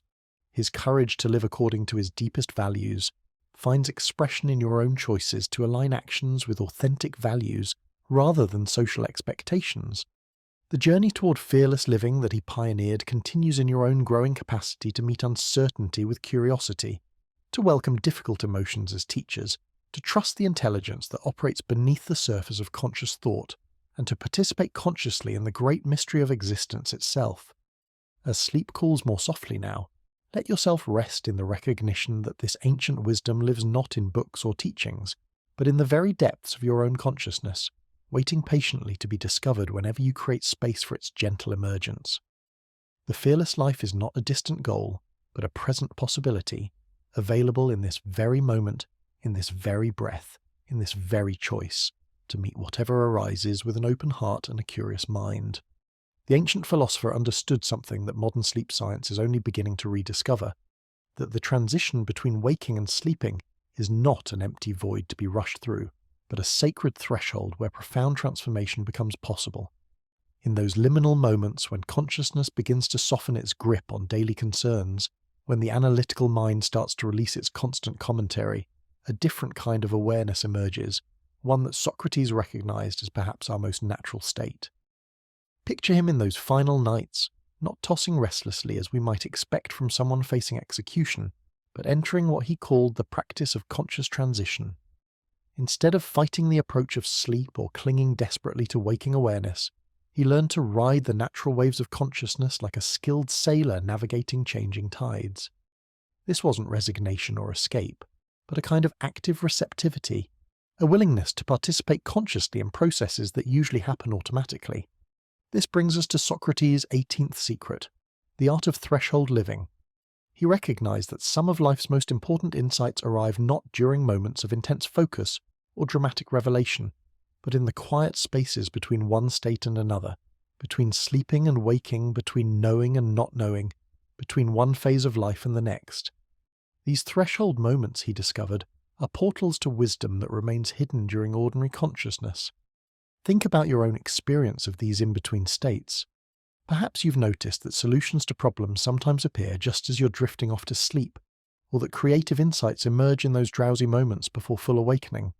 This isn't coincidence, but recognition of what Socrates called the wisdom of the margins, the understanding that consciousness is far more fluid and creative than our daytime minds typically acknowledge. When you approach the threshold of sleep with the same philosophical curiosity that Socrates brought to all of life's transitions, something remarkable happens. Instead of unconsciously tumbling into oblivion, you begin to participate consciously in the great daily mystery of letting go. This conscious participation transforms sleep from mere biological necessity into a practice of surrender, a nightly rehearsal for the ultimate letting go that awaits us all. But this practice requires what Socrates called the courage of unknowing, the willingness to release the day's concerns without knowing exactly what tomorrow will bring. Most of us resist this unknowing, clinging to our worries like familiar companions, afraid that if we let go completely, we'll somehow be unprepared for whatever challenges await. Socrates discovered that this clinging actually makes us less prepared, not more, because it keeps our consciousness rigid when what's needed is fluidity and responsiveness. Consider how much energy you might spend each night trying to solve tomorrow's problems before they arrive, rehearsing conversations that may never happen, planning responses to challenges that exist only in imagination. This mental activity, well-intentioned as it may be, often creates more anxiety than practical preparation. Socrates learned to distinguish between useful planning and anxious projection, between genuine preparation and mental spinning. He developed what might be called the practice of conscious release, a systematic letting go of the day's accumulations, not through forceful pushing away, but through gentle acknowledgement and natural dissolution. Just as a tree doesn't struggle to release its leaves in autumn but simply stops feeding them, until they fall naturally, Socrates learned to stop feeding unnecessary thoughts until they dissolved on their own. This process begins with what he called the evening inventory. Not a harsh accounting of failures and mistakes, but a gentle review of the day's experiences with the same curious attention he brought to philosophical dialogue. What did I learn about myself today, he might ask? What patterns did I notice in my reactions? What opportunities for growth presented themselves, and how did I respond? This evening inventory serves multiple purposes. It processes the day's experiences so they don't need to continue churning in unconscious loops during sleep. It extracts whatever wisdom is available from both successes and setbacks, and it creates a sense of completion that allows consciousness to rest more fully, knowing that nothing important has been left unexamined. But perhaps most importantly, this daily review reinforces Socrates' fundamental insight that every experience, even apparently mundane ones, contains opportunities for greater self-understanding. The difficult conversation with a colleague becomes data about your own triggers and communication patterns. The moment of unexpected joy while watching sunset becomes information about what truly nourishes your spirit. This brings us to his 19th secret, the understanding that wisdom accumulates not through dramatic revelations, but through countless small moments of conscious attention. Each day offers dozens of opportunities to notice something new about yourself, your reactions, your assumptions, your values. These micro-insights, gathered consistently over time, create the foundation for the kind of profound self-knowledge that makes fearless living possible. Socrates noticed that most people sleepwalk through these opportunities, reacting automatically to circumstances without pausing to notice what their reactions reveal about their inner landscape. They experience anger without asking what values are being threatened.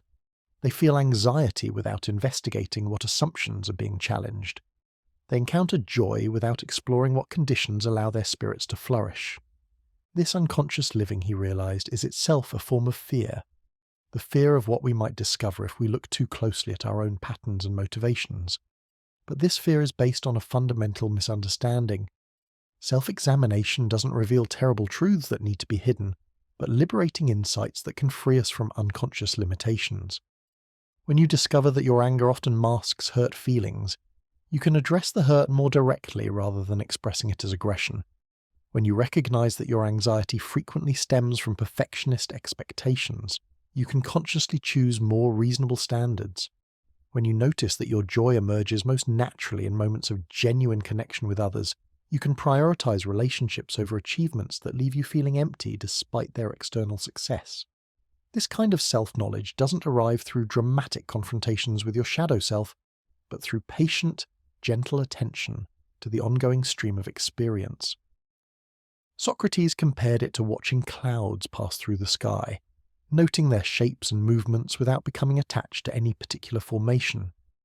This practice of conscious observation naturally leads to what he called philosophical detachment, not emotional numbness or indifference, but a quality of awareness that can witness experience without being overwhelmed by it.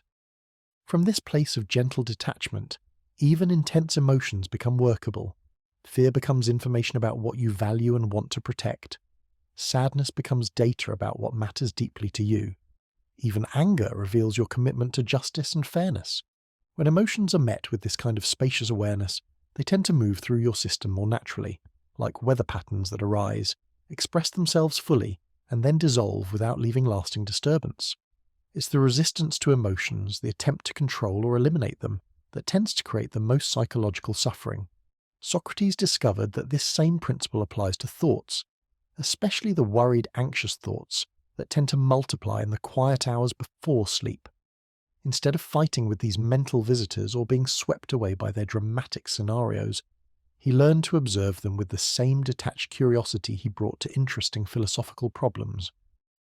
How fascinating, he might say to himself as catastrophic thoughts arose. My mind is creating elaborate stories about possible disasters. What interesting creativity! This capacity to imagine so many different ways things could go wrong. I wonder what this mental activity is trying to accomplish. Is it attempting to prepare me for challenges, or is it simply a habit that continues because I haven't consciously chosen to redirect this creative energy toward more constructive purposes?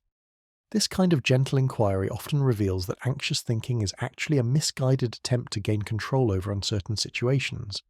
The worried mind believes that if it can imagine every possible problem and prepare for every contingency, it can somehow guarantee favourable outcomes. Socrates recognized this as a form of magical thinking, the belief that mental activity alone can influence external circumstances. While appropriate planning certainly has its place, the anxious rehearsal of unlikely disasters serves no practical purpose, and often interferes with the kind of present moment awareness that allows for skillful responses to actual challenges. When you're lost in worried projections about the future, you're less available for the creative insights and intuitive guidance that might actually help you navigate difficult situations. This brings us to Socrates' 20th secret, the practice of temporal discernment, the ability to distinguish between past, present, and future in a way that allows you to engage appropriately with each temporal dimension. The past offers lessons to be integrated, the future invites planning and preparation, but the present is where life actually happens and where your power to influence circumstances is strongest. Most anxiety, he noticed, involves either regret about past actions or worry about future possibilities, both of which take you away from the present moment where your actual influence lies.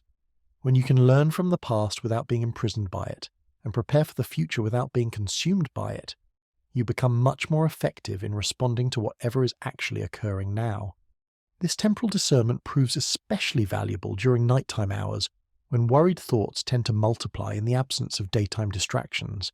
Instead of being swept away by elaborate scenarios about tomorrow's challenges, you can gently return attention to present moment experience, the sensation of your body resting in bed, the rhythm of your breathing, the simple fact of your current safety and comfort. Socrates found that this return to present moment awareness naturally activates what he called the wisdom of the body, an intelligence that operates below the level of conscious thought, but contains profound insights about what you truly need for health, growth, and fulfillment. Your body knows when you're genuinely tired versus when you're avoiding something through busyness. It knows the difference between hunger for food and hunger for meaning. It knows when you're in environments that support your well-being and when you're in situations that drain your vitality.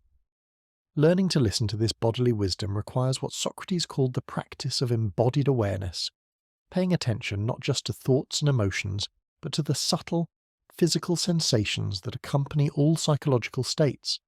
Anxiety, for instance, often manifests as tension in the shoulders or shallowness in breathing before it becomes a stream of worried thoughts. Joy might begin as a lightness in the chest or a sense of expansion in the heart area. When you become sensitive to these somatic signals, you can often address imbalances before they become overwhelming psychological states. That subtle tension in your jaw might be telling you that you're holding back something that needs to be expressed. The heaviness in your stomach might be informing you that a situation requires more careful consideration before you proceed. This embodied awareness also reveals that consciousness is not confined to the brain, but distributed throughout your entire physical being. Every cell carries intelligence. Every organ system contributes to your overall knowing. Every sensation offers information about your relationship with your environment. Socrates experienced his body not as a container for consciousness, but as consciousness itself, temporarily organized in physical form. From this perspective, the transition into sleep becomes a fascinating exploration of how awareness transforms as the body shifts into different states of functioning. Instead of consciousness simply disappearing during sleep, Socrates suggested it reorganizes itself, continuing its work of processing experience and integrating insights at levels that operate below the threshold of waking awareness. This understanding transforms your relationship with both sleep and dreams. Instead of viewing sleep as lost time or dreams as meaningless mental noise, you begin to appreciate these states as different modes of consciousness, each offering unique gifts for psychological integration and spiritual development. Sleep becomes a time when the deeper layers of mind can reorganize the day's experiences, finding patterns and connections that might not be obvious to waking consciousness. Dreams, from this perspective, are not random neural firings but creative expressions of consciousness, working with symbolic language to process complex emotional and psychological material. Socrates paid careful attention to his dreams, not as literal predictions of the future but as communications from deeper layers of his own psyche, offering insights that his rational mind might have missed. He developed what might be called the practice of dream dialogue, engaging with dream images and scenarios as if they were philosophical partners in conversation. Instead of immediately interpreting dream symbols or dismissing them as meaningless, he would enter into curious relationship with them, asking what they might be trying to communicate about his inner life or current circumstances. This approach to dreams reflects Socrates' broader commitment to treating all aspects of experience as potential teachers. Just as he found wisdom in conversations with everyone from aristocrats to slaves, from philosophers to craftsmen, he discovered that every dimension of consciousness, including sleep and dreams, contained insights worth exploring. As we continue deeper into these nocturnal territories of Socratic wisdom, you might notice how naturally these insights invite a kind of existential relaxation, a letting go of the need to control or fully understand every aspect of your experience. This relaxation isn't indifference or intellectual laziness, but recognition that consciousness is far more mysterious and creative than our daytime minds typically acknowledge. The same awareness that guides your breathing without conscious effort, that heals cuts without your direction, that dreams without your planning, can also be trusted to navigate the challenges and uncertainties that keep your thinking mind spinning in anxious circles. Socrates discovered that this deeper intelligence becomes more accessible when you stop trying to micromanage your experience and instead create space for its natural operation. This trust in unconscious wisdom doesn't mean abandoning conscious planning or rational analysis, but holding these activities within a larger context of receptivity to insights that might arise from beyond the boundaries of logical thought. Some of your best decisions might emerge not from careful analysis, but from sudden knowing that arises when you stop forcing solutions and allow deeper intelligence to contribute its perspective. As your breathing continues to naturally deepen and your body settles more completely into rest, let these ideas about conscious transition and embodied wisdom continue their gentle work in whatever ways serve your unique journey toward greater freedom and authenticity. The same intelligence that guided Socrates through his daily practice of philosophical living continues to operate in your own consciousness, available whenever you create space for its quiet voice to be heard. Tonight, as you rest in the threshold between waking and sleeping, remember that this liminal space has always been recognized by wisdom, traditions as sacred territory, a place where ordinary consciousness softens its grip and deeper truths become available. You don't need to force insights or manufacture profound experiences, but simply remain open to whatever wants to emerge from the depths of your own authentic knowing. The fearless life that Socrates embodied finds its expression not only in dramatic moments of courage, but in countless quiet choices to remain open, curious, and responsive to the ongoing mystery of conscious existence. Each night's journey into sleep and each morning's return to waking awareness offers fresh opportunities to practice this ancient art of conscious living, to trust the intelligence that operates beneath the surface of ordinary thought, and to participate more fully in the great dance of awareness that connects you to the deepest sources of wisdom and compassion. In those final moments before the hemlock took effect, as the last light of day filtered through the prison window, Socrates spoke of what he called the great convergence. All the separate streams of philosophical practice, all the individual insights about fear and courage, wisdom and ignorance, seemed to flow together into one simple recognition. Life itself was the teacher, and every moment, pleasant or difficult, offered exactly what was needed for the soul's education. His friends, weeping quietly around him, expected final words of regret or anger at the injustice of his situation.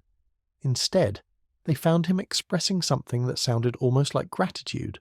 Not gratitude for the poison or the false accusations, but for the opportunity to have lived consciously, to have questioned deeply, to have loved wisdom more than comfort. Even facing death, he remained curious about what insights this ultimate experience might offer. This brings us to perhaps Socrates' most profound secret, his 21st discovery, the understanding that meaning emerges not from avoiding difficulty, but from meeting whatever arises with complete presence and authentic response. The same consciousness that could find wonder in a casual conversation in the marketplace could discover profound teachings in the approach of death itself. Nothing was excluded from the curriculum of conscious living. Think about how this perspective might transform your relationship with your own challenges, those situations that keep you awake with worry or fill your days with dread. What if these difficulties were not interruptions to your spiritual development, but essential elements of it? What if the very experiences you most want to avoid contain exactly the lessons your soul most needs to learn? This doesn't mean seeking out suffering or romanticizing hardship, but recognizing that since difficulties are inevitable in human life, you have a choice in how to meet them. You can approach challenges as victims, as warriors, or as students. Socrates consistently chose the path of the student, treating even his execution as a fascinating final examination in the art of conscious living. He noticed that this student mentality naturally dissolves much of the resistance that creates unnecessary suffering. When you approach difficult experiences as opportunities to discover something new about yourself or existence, the same energy that might have been consumed in fighting or avoiding the situation becomes available for creative response and deeper understanding. Consider that relationship conflict you've been dreading, or the health concern that's been troubling you, or the financial pressure that seems overwhelming.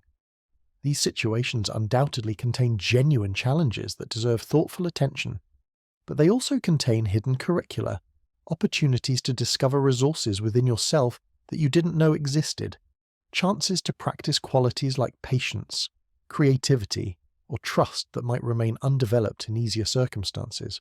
Socrates found that this educational perspective on difficulty naturally leads to what he called philosophical gratitude, appreciation not just for pleasant experiences, but for the entire spectrum of human possibility. This wasn't forced positivity or denial of legitimate suffering, but recognition that consciousness itself is an extraordinary gift, regardless of the particular circumstances in which it finds itself. From this perspective, even your capacity to experience fear becomes something remarkable. Only conscious beings can anticipate future challenges, imagine various outcomes, and prepare mentally for different possibilities. Your anxiety, uncomfortable as it may be, represents an incredibly sophisticated form of intelligence, a uniquely human ability to project consciousness across time and consider scenarios that haven't yet occurred. This doesn't make anxiety pleasant or always helpful, but it does place it in a larger context of wonder at the sheer complexity and creativity of human awareness. The same consciousness that can torture you with imaginary disasters can also envision beautiful possibilities, solve complex problems, and create works of art that move others to tears. Your mind is not your enemy, but an extraordinarily powerful tool that sometimes needs gentle guidance in more constructive directions. Socrates developed what might be called the practice of consciousness appreciation, regularly marveling at the simple fact of being aware, that you can read these words and understand their meaning, that you can remember experiences from years ago and imagine possibilities for tomorrow, that you can feel love for people who aren't physically present and be moved by stories about characters who never existed. These are profound mysteries that we typically take completely for granted. When you pause to appreciate consciousness itself, rather than just the contents of consciousness, something shifts in your entire relationship with experience. Problems remain problems, but they're held within a larger context of wonder at the miracle of awareness itself. This wonder doesn't solve practical challenges, but it does provide a foundation of basic contentment that makes difficulties more workable. This appreciation for consciousness also reveals what Socrates called the democracy of awareness, the recognition that the same fundamental capacity for conscious experience exists in every human being, regardless of their circumstances, achievements, or social position. The homeless person possesses the same essential awareness as the wealthy executive. The child experiences the same basic consciousness as the elderly philosopher. This shared foundation of sentient experience creates a natural basis for compassion and connection. From this democratic perspective, your own fears and struggles become not personal failures, but expressions of the universal human condition. Everyone faces uncertainty. Everyone experiences loss. Everyone struggles with the gap between their aspirations and their current reality. This doesn't minimize your individual challenges, but places them within a larger context of shared humanity that can be tremendously comforting. Socrates found great solace in this recognition during his final weeks. He wasn't facing some uniquely terrible fate, but participating in the natural cycles that govern all conscious beings. Birth, growth, learning, aging, and death were not personal punishments, but universal patterns that he shared with every human who had ever lived.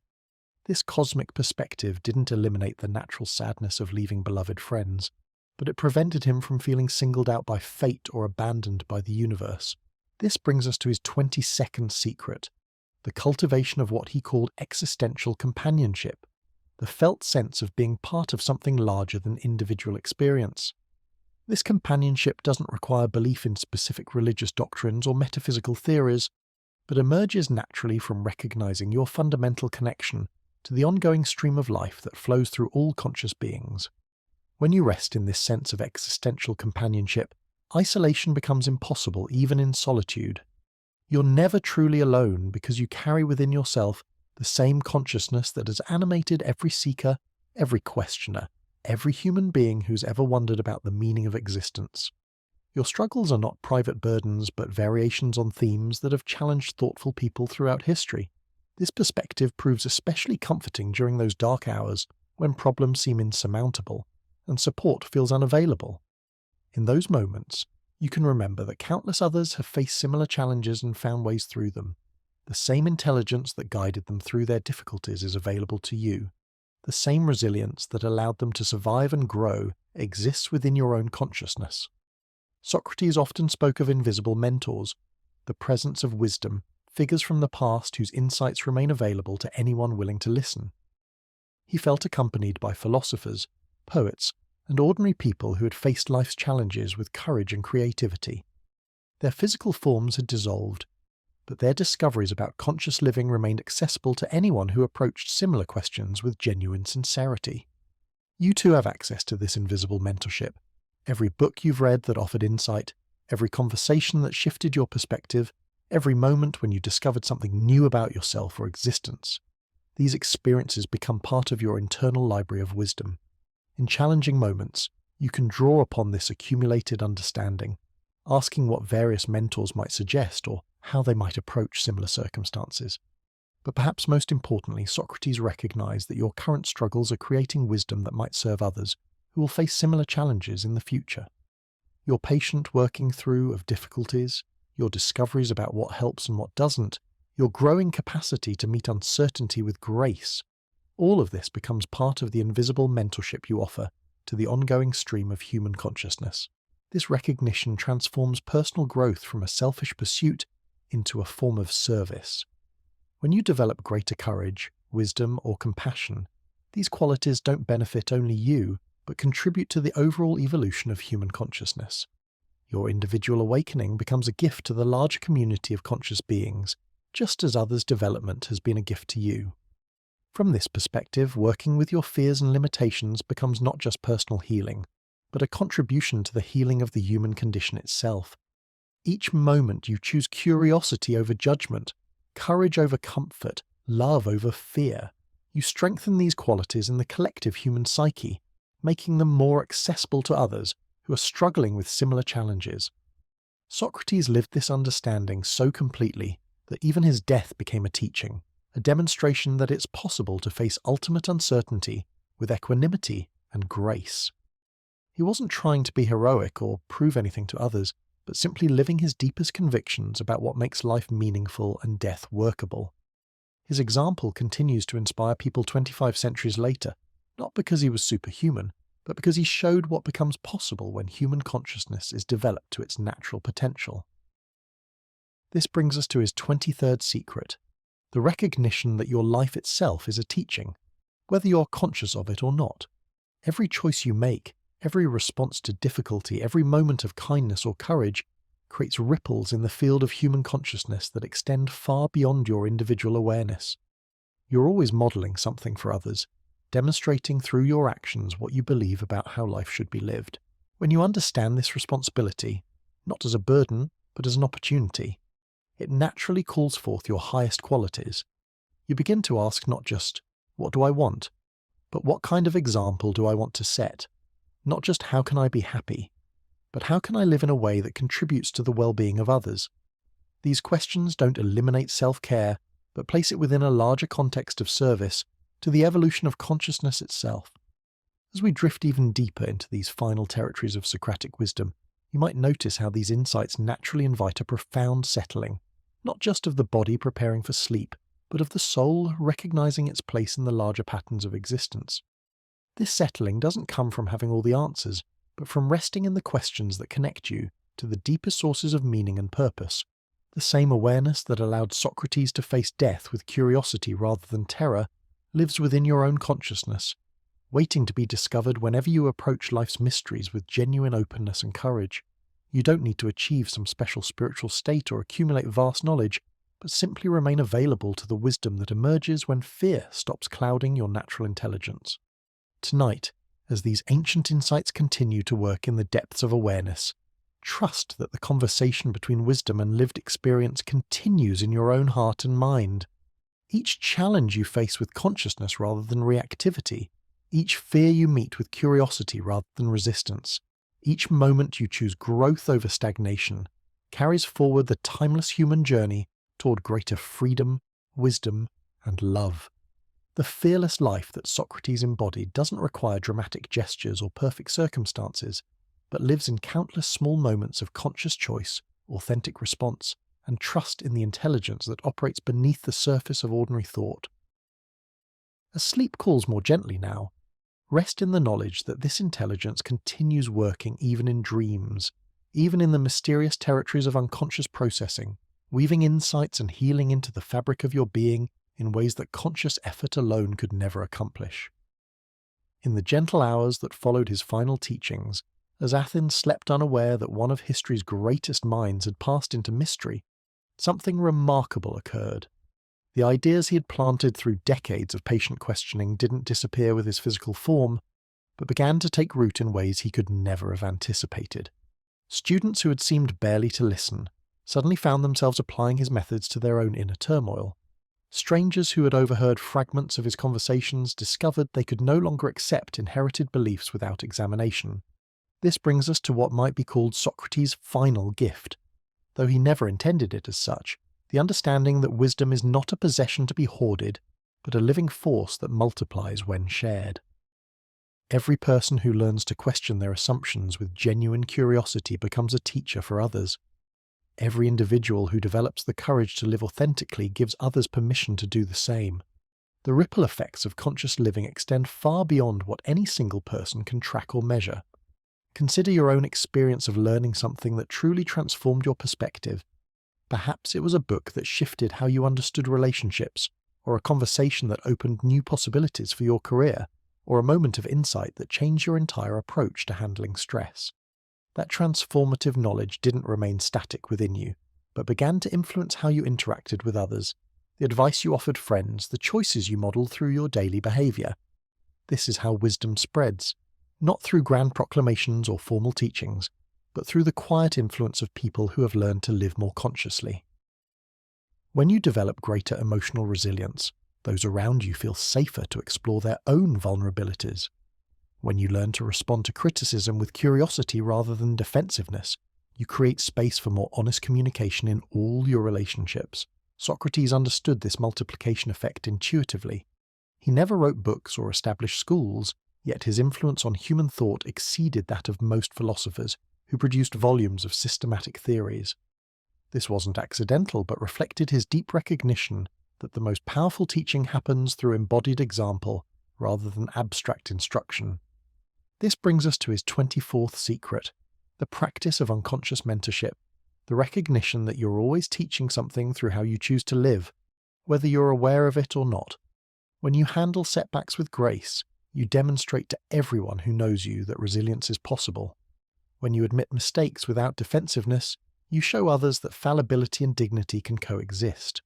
When you pursue growth with enthusiasm rather than grim determination, you make self-development look inviting rather than burdensome. Think about the people who have most influenced your own development. Likely they weren't trying to teach you specific lessons, but were simply living according to their deepest values with consistency and authenticity. Their example gave you permission to explore qualities within yourself that might otherwise have remained dormant. This is unconscious mentorship in action, the natural overflow of conscious living into the lives of others. But Socrates took this insight even deeper. He recognized that this teaching through example extends beyond your immediate circle of family and friends into the broader fabric of human consciousness itself. Every moment you choose love over fear, curiosity over judgment, growth over stagnation, you strengthen these qualities in what we might call the collective human psyche, making them more accessible to people you'll never meet. This understanding transforms personal development from a private project into a form of service to humanity. When you work on healing your own patterns of anxiety or reactivity, you're not just improving your individual life, but contributing to the healing of ancient human wounds. When you develop greater capacity for compassion or courage, these qualities become more available in the shared field of human possibility. From this perspective, that difficult relationship you've been avoiding becomes an opportunity not just for your own growth, but for learning something about human nature that might benefit others facing similar challenges. That fear you've been working to understand becomes a doorway not just to your own freedom, but to insights about courage that could serve anyone struggling with similar limitations. Socrates lived this understanding so completely that even his most casual interactions carried transformative potential. A simple question asked with genuine curiosity could plant seeds of self-examination that grew for years in another person's consciousness. A moment of authentic vulnerability could give someone permission to acknowledge their own struggles with greater honesty. This is what he called the democracy of wisdom, the recognition that every human interaction contains the potential for mutual awakening. You don't need special credentials or advanced training to serve as a catalyst for others' growth. You simply need to show up authentically, ask honest questions, and remain genuinely curious about what you might learn from even the most ordinary encounters. But perhaps most beautifully, Socrates discovered that this process of unconscious teaching naturally awakens what he called the inner philosopher in everyone you meet. Most people carry within themselves the same capacity for questioning, wonder, and authentic living that he cultivated so consciously. Your example of examined living doesn't impose foreign ideas on others, but activates dormant potentials that were already present, waiting for the right conditions to emerge. This activation happens not through preaching or advice giving, but through what we might call the contagion of authenticity. When people encounter someone who is genuinely comfortable with uncertainty, who can admit ignorance without shame, who responds to challenges with curiosity rather than defensiveness, something stirs in their own consciousness. They remember possibilities they had forgotten, qualities they had abandoned, dreams they had dismissed as impractical. Think about how this might transform your approach to relationships and social interactions. Instead of trying to fix others or convince them of particular viewpoints, you could simply focus on becoming more authentic yourself, trusting that this authenticity will naturally call forth similar qualities in those around you. This doesn't mean being passive or avoiding important conversations, but approaching these interactions as opportunities for mutual discovery rather than battles to be won. Socrates found that this approach to human relationships naturally dissolves much of the loneliness and isolation that plague modern life. When you're genuinely interested in others' experiences and perspectives, when you can listen without immediately judging or trying to solve their problems, people feel seen and valued in ways that create lasting connection. These connections aren't based on agreement or similarity, but on the deeper recognition of shared humanity and mutual capacity for growth. And so, as we drift toward the quiet sanctuary of sleep, we carry with us the timeless wisdom of a man who faced his deepest fears with nothing but questions and curiosity. Socrates showed us that fearless living isn't about eliminating uncertainty, but about dancing with it. That courage isn't the absence of fear, but the willingness to examine what frightens us until it transforms from tyrant to teacher. Tonight, as your consciousness settles into rest, remember that the same awareness that guided him through ancient Athens lives within you, ready to meet whatever tomorrow brings with wonder rather than worry. Sleep peacefully, knowing that each dawn offers fresh opportunities to practice these ancient arts of examined living, and that the fearless life awaits not as a distant achievement, but as a present choice, available in this very breath, in this very moment of letting go.